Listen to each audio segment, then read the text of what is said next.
The last speaker for this morning is Rainer Goebel, and he will speak about revealing detailed neural correlations of human perception and cognition using ultra-high field fMRI. Thank you very much, Amir. Thanks for inviting me to talk about our research and others. What I want to do today is basically to go a step beyond the methods we heard about, in the sense, what can we do with all this nice technology? And in my talk, I will wrap up a few of the conceptual topics we heard this morning, and then I will focus more on what these new techniques provide as opportunities to study representational content in the human brain. Since I think that the high-field fMRI, with this what we call often mesoscopic scale level, allows us to see structures which we heard about. We heard a lot about layers and a bit about columns. I will focus on both, but mainly on columnar resolution, and will show you why I think that we have here kind of an impact on how the future potentially of cognitive neuroscience and computational neuroscience will be. And it is important that we kind of bring these methods to cognitive neuroscientists so that it's really used more, because I think there is such a high potential that is not yet exploited enough in the field. That's at least my personal opinion. So what I will do is I will focus more on results, just a little bit on methods, mainly on results, what has been shown already with mesoscopic fMRI, that means columnar and laminar fMRI.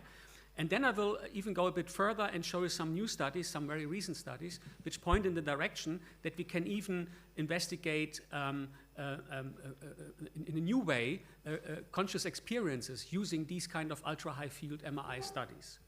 And I will, throughout my talk, point to some implications of this new field for cognitive and computational neuroscience.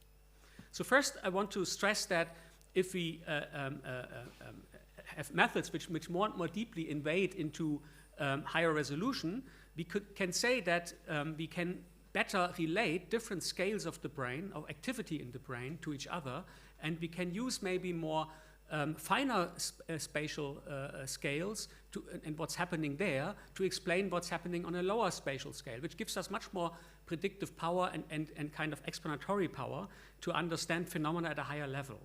And this kind of, on the one hand, reductionistic but also emergent phenomena perspective means that if we relate the different scales, then we have not only the feeling and the reward of a deeper understanding how higher level concepts are grounded in the lower scales, but we can also reconstruct things happening at a higher scale from knowledge at the lower scale if these reductionistic explanations are valid. And I will follow a bit this approach here.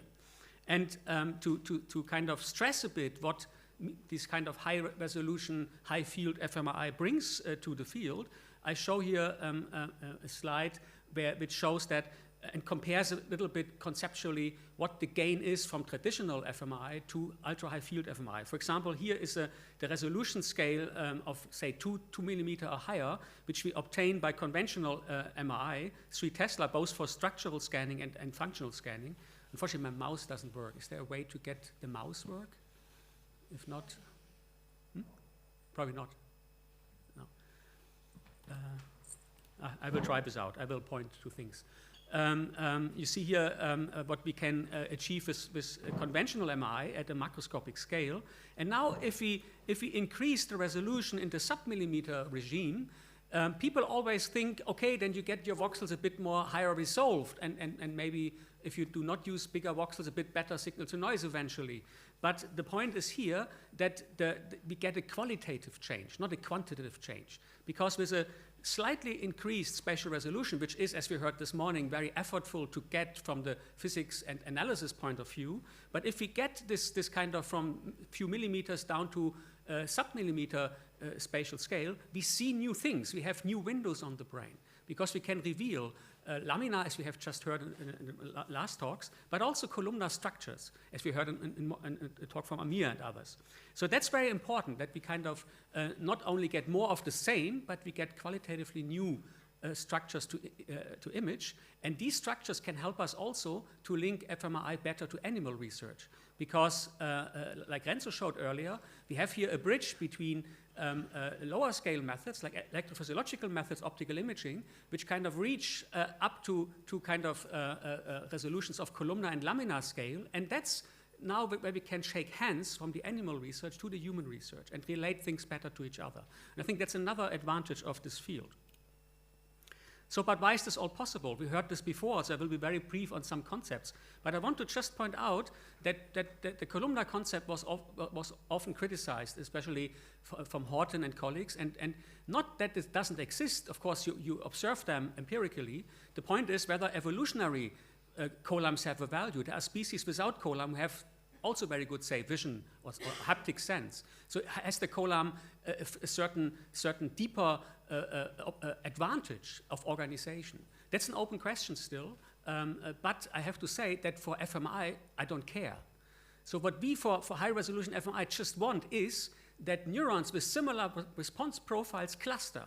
Since if they cluster, we have a chance to see them with our still lousy resolution of, say, 800 millimeter isovoxels, right? So to achieve that, what we really want is that neurons with similar response profiles cluster and don't spread randomly within, say, a tiny piece of the visual field in V1. If then the different cells, like here in this cartoon on the upper right side, from different orientation features would not cluster in columns, but would kind of be randomly spread around, even the increased resolution we get on 7T and higher will not be enough to resolve the features. And therefore, we are just lucky, whether it has a meaning or not, that neurons cluster, that we find that we have this, here textbook-like, but it's called much more noisy, but we have this kind of columnar-like organizations where, as Amir showed nicely with the electrode recordings of Goebel and Wiesel and others, that if you penetrate vertically, you find that the responses of the neurons is roughly similar across depths, versus it changes more horizontally in the cortex. So, and if we use these findings and apply them now to ultra-high field, then of course other people and also our group and many others have shown that's indeed feasible. For example, here is a pioneering study from Isa Yacoub and the group of Camille Goebel, which showed that if you combine spin echo EPI, which you heard also this morning, and 7 Tesla, you can, with a single slice, I come to this in a moment, you can map in V1 in the human brain orientation columns and ocular dominance columns. So the black lines demarcate ocular dominance stripes, and the colors show you the orientation features mapped out similarly as you find with optical imaging in the monkey. So we could also say, if we are lucky, we get something like a non-invasive optical imaging technology, which even can penetrate in depths. So it's a very principally cool technology. The only problem is it's full of noise, as we heard this morning, and we have to be very careful. So why this study was successful to resolve columns? Because we heard also that you need a high resolution to resolve quite small columnar structures. Here, the in-plane resolution was 500 micron, but it was only one slice, so the depths of the slice, which you see on the right side, this red line, this was the slab, and it has a thickness of 3 millimeter in depth. And the subjects selected were those in this study which had a straight calcarine sulcus. So otherwise, you would, if it would be curved, you couldn't image it with one slice, right? So there are a lot of prerequisites here, and the depth is actually good for pooling, because you pool along the depths, because the columns should go in V1 vertically down. So a thick slice is good, but you need tangentially a high resolution to resolve the different orientation features, and that's precisely what the study has done. But when we started our efforts in our center in Maastricht to image columnar structures kind of everywhere in the brain, in principle, we faced the problem of curvature. And so we like many others, like you heard a nice talk of Polymeni earlier, we always usually visualize our data on flat maps. But single flat maps are no longer sufficient. We have to model the cortex as a three-dimensional structure, because we have no depths in the cortex. We have tangentially, potentially columns, and we have in depths the different laminae, which help us to do directional connectivity and other interesting topics. And you have seen that before. I will not go into much detail, but I want to stress that for columnar imaging, you cannot pool across horizontal space. And that's a severe problem, why we develop specific sampling tools which are not using the normal triangular meshes of free server or brain merger, because they are too irregular. So we developed a new kind of reconstructive flat maps in depth space. We call them two-dimensional Euclidean grids, where everything is known and you can do this exactly as you need. So it's a reconstruction of a new kind of mesh to be better suited for these local analyses which we do. And we also use the Bock principle and the Wiener idea about how to correct sampling of layers with the equivolume technology. I have not to describe this. Jonathan Polymeni just did that perfectly well. I just want to highlight that if we then put these grids in the cortex, we can sample both along, so to say, the columnar direction, as well as tangentially in a regular space along our grids where we hope to find columnar structures. We can even, because if we use a version of this approach where the regular grids are kind of correspondingly put on top of each other, we can even make volumes out of this. So basically we flatten the 3D cortex for small regions of the brain, not the whole brain, but then we get regular volumes back, where now you have two cortical axes and one depth axis, and you can use all tools for analysis which you have developed for volumetric space too. So coming back to the difficulty of sampling, for columnar study, I want to stress that for laminar approaches, we have very smart approaches from the group of David Norris and others, where the horizontal sampling can be done if you are interested in laminar profiles over a large extent. And Jonathan Polymeni just showed that the larger this extent is, the better and the more precise will be our laminar sampling. So that is one approach. I call them the horizontal or laminar pooling approach. The other we saw in the Isa Yacoub study, we have also depth sampling. Here we had horizontally 500 micron, but 3 millimeter depth in this one slice. And so we pool, so to say, vertically along a column. But for the work I want to present today, for most of the work I present today, it's important to resolve both at the same time. So we face the issue we cannot pool. That means we try to interpret and analyze the voxels really independently and individually, and use mainly univariate mapping. Of course, all three, that's why they're here, in my highlights now of results, all three approaches are used. But I just want to stress that the studies I will talk a bit more about use the more challenging approach, because I think that brings us really also to a new insights. So first, I will show you a few highlights, what has been done in our and other labs about mainly columnar mapping. Then I will go to more laminar mapping and select only two studies, which I found very exciting. And then I come finally to our recent application for consciousness research. So first, when we started to do fMRI in the 90s, this was a highlight of our work. We used a vision scanner from Siemens, 1.5 Tesla, and got beautiful mapping of MT by contrasting motion versus static. But actually, we also did on 3T later, but this is the original 1.5 images here. But what I want to say here is that important point was that at that time, no one asked the question, can we map directions of motion? Because that would require that you have a resolution that you not just get MT as a blob, as an area, active for motion and less active for static, but that you really see subcompartments inside that area for different directions of motion. And MT is not V1, it's not straight, it's on curved cortex. So we need also the new analysis tools Jonathan has shown and similar ones we have developed. Otherwise, you could not analyze that.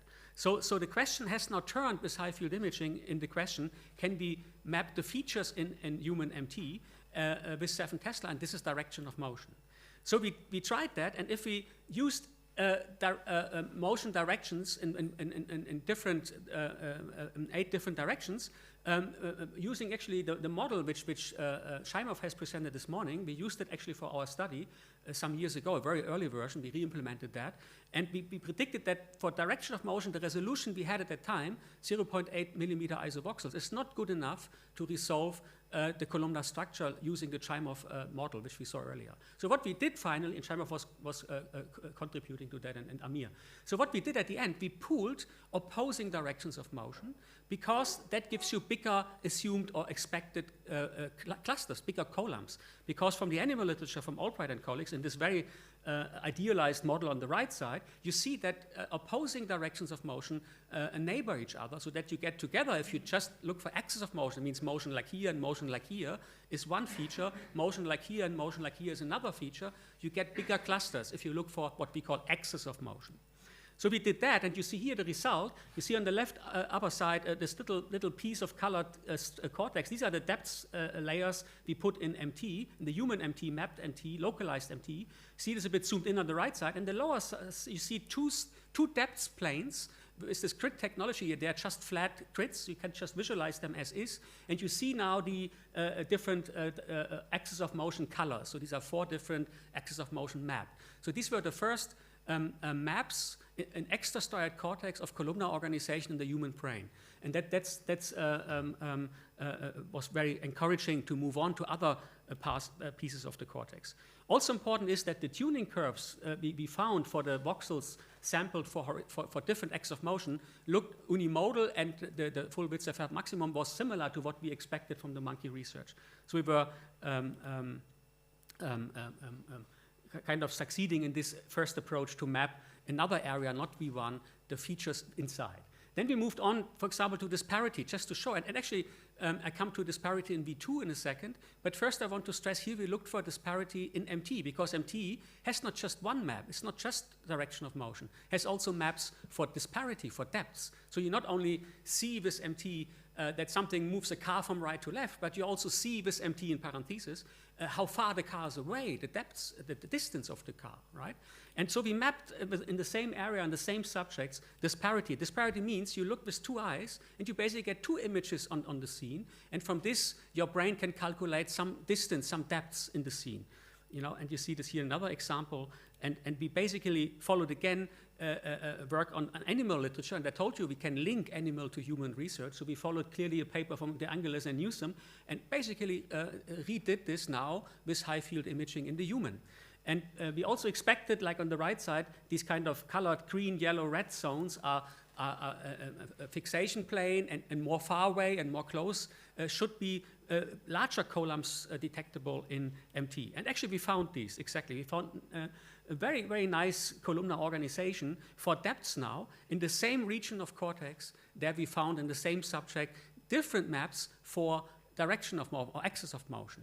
And that's, of course, striking. We are still working. The MT study is of course, is published, but this not yet, because we still try to relate both the direction of motion and the disparity maps to each other in the same area, which is a fantastic phenomenon, that in the same area you have kind of somehow interspersed or somehow mixed maps of different feature spaces. They're, of course, related because you want to know where the motion is in depth, but nonetheless, you get different feature maps if you do it, and this might require some more modeling, which we're currently doing, to understand this better. So now I want to go to go back to B2. Actually, the study here by Nasr, Polimeni, and Tutel was a very nice study, which again linked human fMRI to animal research. So they started with the shown, and actually Amir showed us some of this before, of the cytochrome oxidase histological staining. And actually, the thin and the thick stripes have different feature specificity, which has been found. Namely, the thin stripes are for color responses, and the thick stripes for, again, binocular disparity at an earlier stage in the brain, in V2 here. And indeed, these authors found that you find, right after V1, stripes emanating towards V3, which kind of have a higher response to colors, stimuli. And even more exciting, if you look at the same subjects across V2, V3, for color and disparity, you see that they are interdigitated as expected from the animal research. That means color stripes and the so-called thin stripes in the monkey, and the disparity stripes, the thick stripes, are indeed interdigitated, as you see nicely on the right side. I have no mouse. So the right column shows you outlines of disparity and yellow-filled stripes from color, and you see that they're nicely interdigitated, which is what you expect from the animal literature.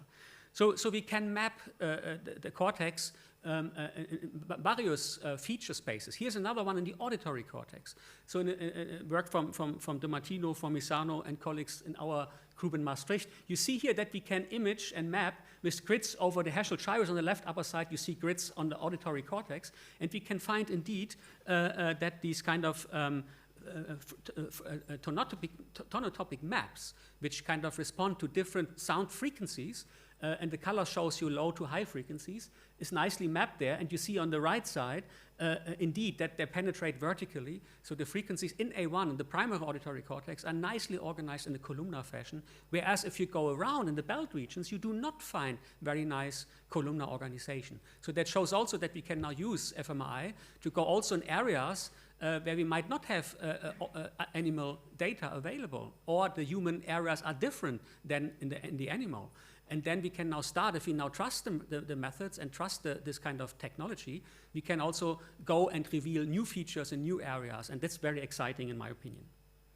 Another study which gives us some warnings, actually we recently published, where we compared in the same subjects increasing spatial resolution. Actually, there was a lower one than the 1.5 by 1.5 by 1.5, and this one is the middle one, and we have a high resolution one, 1.1 isovoxels. And what we found here was a bit scary, namely that if you publish, for example, how voxels are distributed for different features. In that case, we have here stimuli of visual and auditory input, and there can be concurrent and not, but I will spare this. So you have purely auditory input, and combined input, visual auditory, multisensory input. And we measure here in STS, superior temporal sulcus, where it's known that these columns for different modalities come together. So if you look at low resolution data on the left side, you would come to a completely different picture of the proportion of columns, or say topographic space for different features. You would say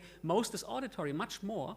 Visual is almost negligible. But if you increase higher resolution, you find that visual bumps up and auditory goes down. And the reason is that if your voxels get finer and finer, then if you have a big voxel and auditory dominates, and you have, say, 1/3 of green and 2/3 of red, you will classify and give a label to this voxel. It dominates its response auditory, so you label it as auditory.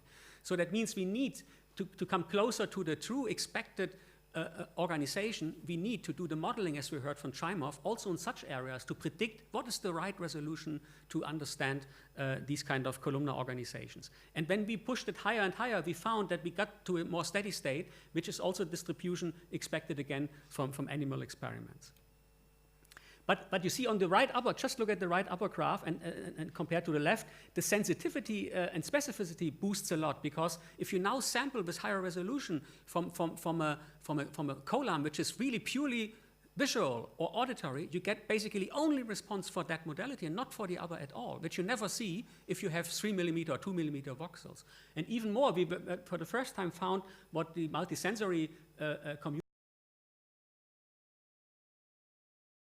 called superadditivity. We find that multisensory voxels respond not at all to individual visual auditory, but massively if the two are combined in a concurrent way, I should say. So if a dog barks, it's higher than if a dog meows, right? So the semantic concurrence plays also a role.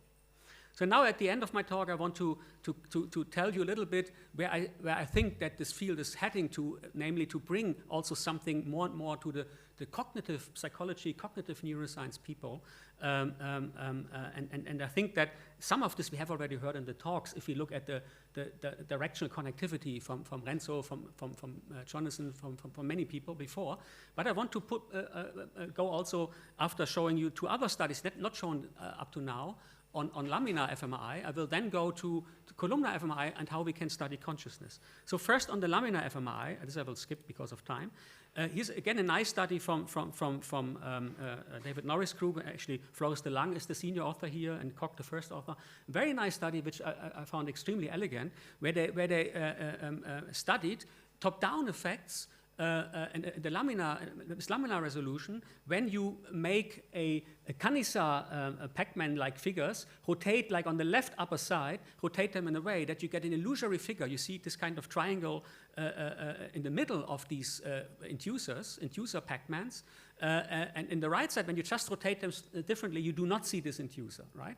And they found that if you reconstruct the effects using PRF modeling, there where the illusory, if you compare the constructed illusory triangle versus not constructed, so A versus B, you find that in the empty space, so to say, you get a strong top-down influence kind of indicating that's the space in V1 where this kind of illusory triangle is constructed.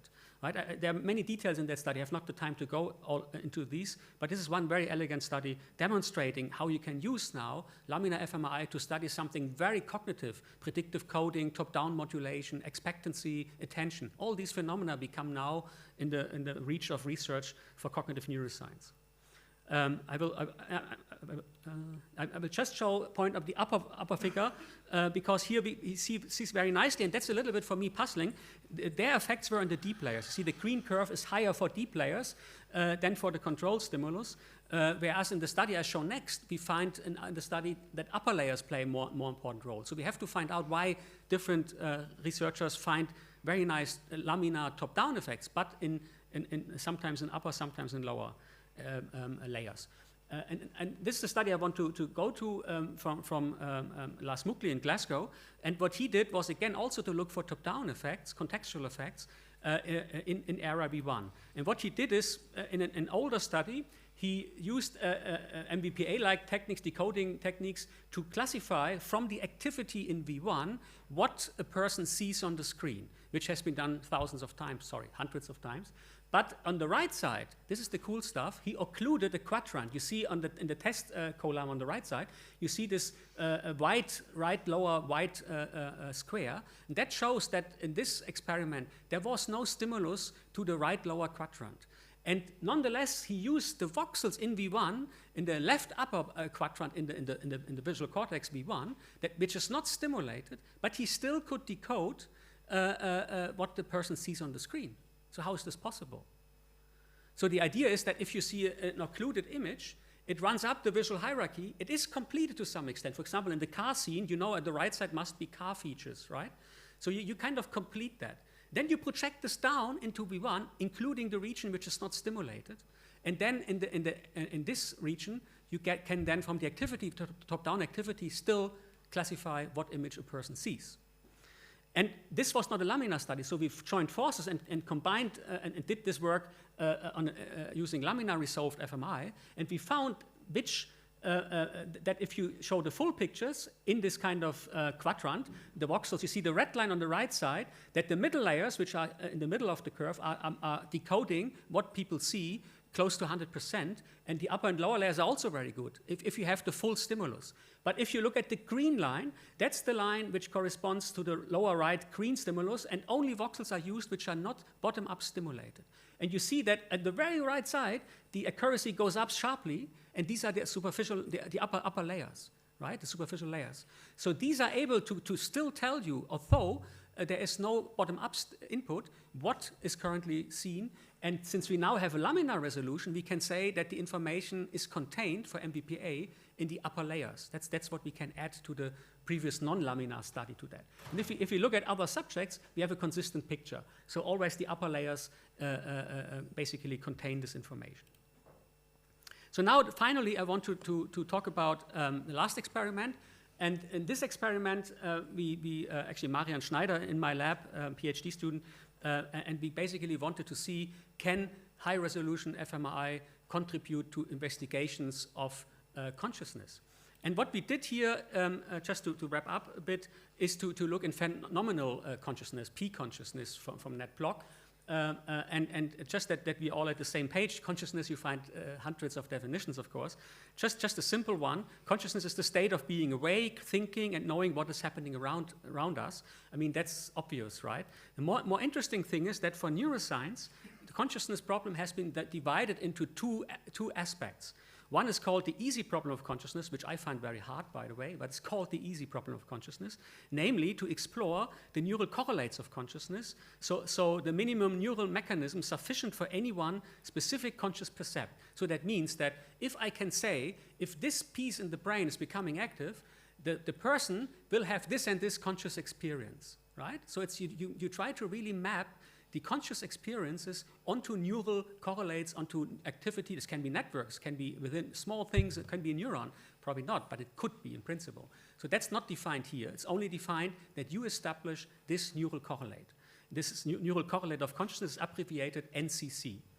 And the hard problem, which goes back to several people, but mainly to David Chalmers, already in 1995, he says this is this kind of subjective experience that I experience, that I'm aware of, or that I experience how it feels to be a bat and things like that, right? It's this first-person view, which is very, very difficult to approach scientifically.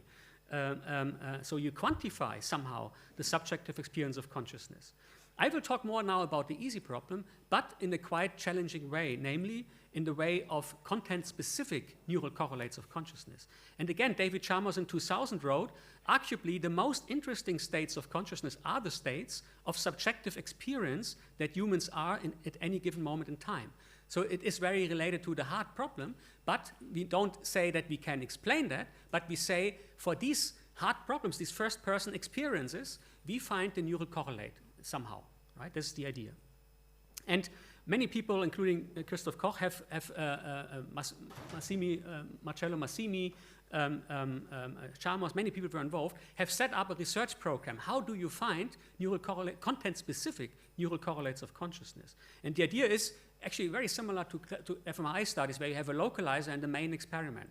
So what you do is, in a mapping step, you characterize the response properties of a recording site. This can be neurons in electrophysiological animal recordings or intracranial human recordings, but it can also be a voxel or a few voxels in the human brain, right? So this is the mapping step. You first want to know what are these voxels really, really doing.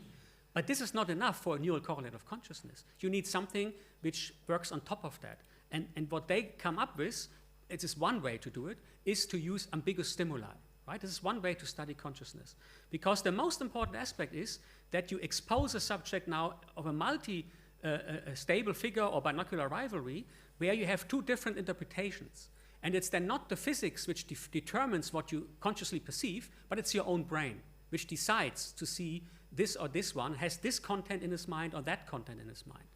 And the point is, can we do this to a level of content? So can we say, this is now the content in the mind of a person, and now it's a different content in the mind of the person. And this we want to do with ultra-high field MRI. One problem is that at least in 2000, there was not much high field MRI. David Chalmers actually was very negative about fMRI to use for that. He praises animal electrophysiological research, but sees also the limits of consciousness and reports in the animal. But he very clearly says that we can trace the difference to the fact that neuron-level studies can monitor representative content in neural systems, whereas imaging studies cannot. So therefore, he was very negative. And I think this has been changed over the last 20 years. So just to show you what we do to really follow exactly this approach, how to map consciousness, I show you now here a stimulus, horizontal and vertical mapping motion. So we go back to MT, and now we map in MT either horizontal or vertical motion by using physical stimuli. So this is just the control, the mapping. And then we get for horizontal motion our columns, which code horizontal motion in MT, which we have mapped already previously, but we do it again for the study in new subjects. And we map vertical motion and columns responding to vertical motion, right? So we have now, if we have high resolution, two distinct representations for this. And now comes the main stimulus. And you have to look at this because I will ask you what you see. So here's a stimulus. So what do you see? Do you see motion? Horizontal motion? Yes. Is someone seeing vertical motion? Yes, some see vertical motion. So if you look in the middle for some time, this will actually switch in your brain. And your brain will decide, although the stimulus is not changed, you will sometimes see horizontal motion, and then your brain suddenly decides, no, it's vertical motion. So your consciousness massively changes. Your conscious changes, but not physics at all. That's important. Actually, there is no motion. There are just two squares shown left, upper, right, lower, and then two squares shown left, lower, and right, upper. There are two static frames. Everything else is constructed by your brain. And so this is the kind of stimulus to use. And since the horizontal vertical experience flips about 5 to 10 seconds, is ideally suited for fMRI. It's not like a Necker cube, which flips very fast, right? So and what do we see? Actually, we find exactly what we had hoped for, namely that during physical motion, we got this, you see this red-green colored blobs in the left part. We got the horizontal vertical motion columns. On the right, you see the ambiguous motion, where we get the same activity, but it varies, which you see in a moment. And we nicely mapped that these columns were really nicely on the right side, columnar organized. So that's all good for the basic effect. But the main finding is shown here. We indeed, depending on the percept of the subject, if the subject perceives horizontal motion, then the horizontal columns in MT, without a change in the stimulus, boost up and go up in activity, and the vertical go down. If you then see vertical motion, the vertical columns go up and the horizontal go down. And just to show you that, I have a little animation here at the end, which just shows you how this looks like. You see here, zoom in MT, and red is horizontal and green vertical motion. Now the subject perceives horizontal ones, so the reds go up, and now the subject sees vertical motion, the reds go down and the green go up. You see, you get a correlate of the content of consciousness at the level of columnar structures in a tiny area MT. So, and that's what I think allows us now to study consciousness in the human brain. And since my time is almost up, I just want to focus here on the last point. Chalmers' imaging caveat no longer holds. Content-specific mesoscopic neural correlates of consciousness studies are now possible thanks to the technical advancements of ultra-high magnetic field MRI physics and data analysis strategies, as we have described the other speakers in their talks this morning. And finally, I want to say, I will not read this here, just this is for you.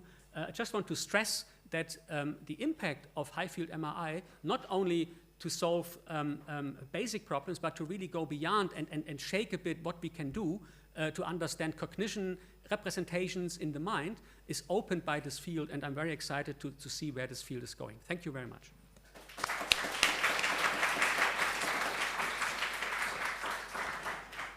Thank you very much, Rainer. We have time for a couple of questions, and after that, for whoever wants to stay and introduce additional questions to any of the speakers, the stage is open for that as well. Questions for Rainer? Yeah, go ahead, Dennis. In the Verboten study, yes. You also looked at layer activity in V1? Yes. Not in V1. Oh, sorry, I was too fast. We looked in layer effects in MT.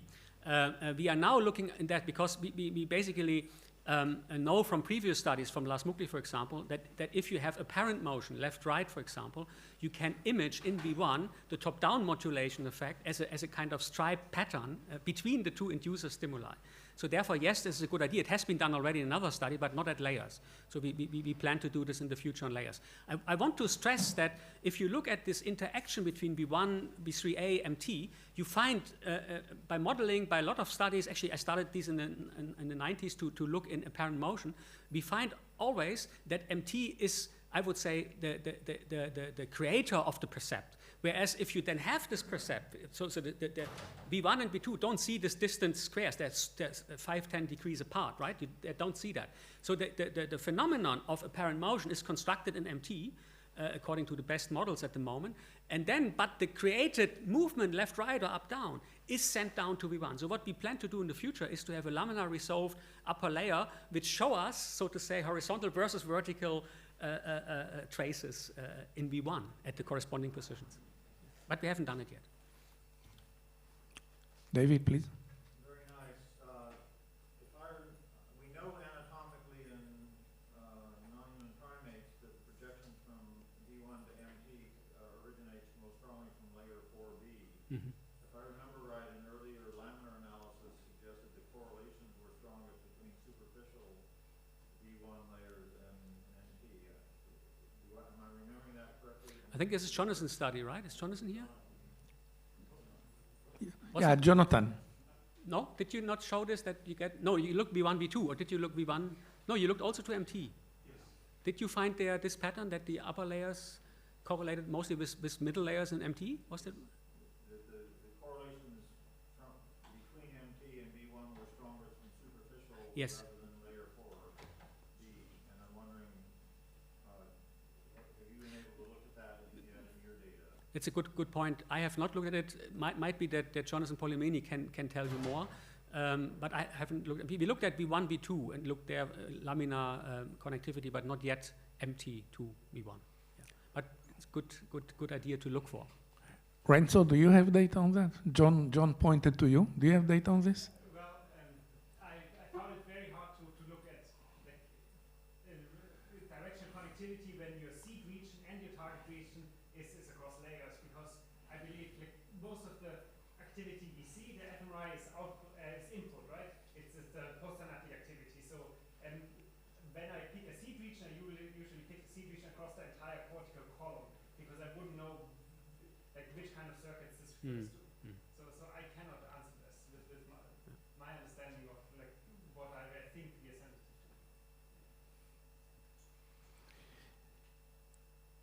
Thank you very much. Questions to any of the speakers? Everybody's here.